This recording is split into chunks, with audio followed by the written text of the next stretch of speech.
Hey, Six Pack Garage here, Phoenix, Arizona. So I'm doing lifters on my 2015 Escalade. Definitely not what I want to be doing, but it is what it is.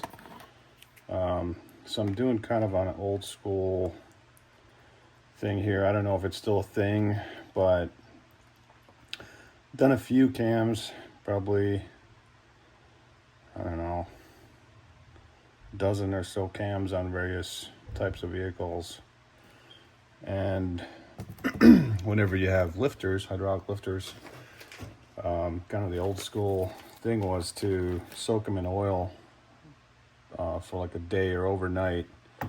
So I'm doing this project tomorrow, so I'm going to start just soaking these.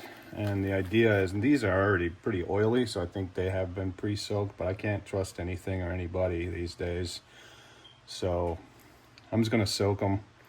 So the idea is that you've got needle bearings in here and the hydraulic plunger assembly. The idea is to get oil in everywhere where it needs to be so that you don't have a dry start. Now what we used to do also with flat tappet lifters is you'd push on the plunger, kind of fill it with oil. I may do that. I'm not sure if I want to mess around with that with these. I just don't know enough about these. I've never worked on any late model GM stuff. So what I am going to do then is just soak them, just for peace of mind. You know, I've heard of people having failures like immediately after doing these. The vehicle does have good oil pressure, no trouble codes or anything.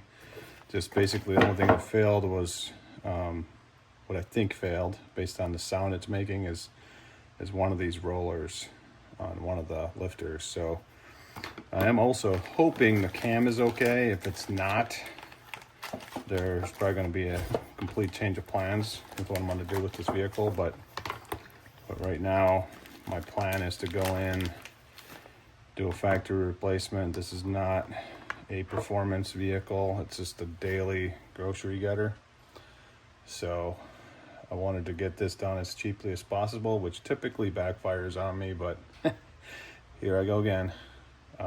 Anyways, old school tip for doing lifters. Thanks for watching. We'll see you on the next one.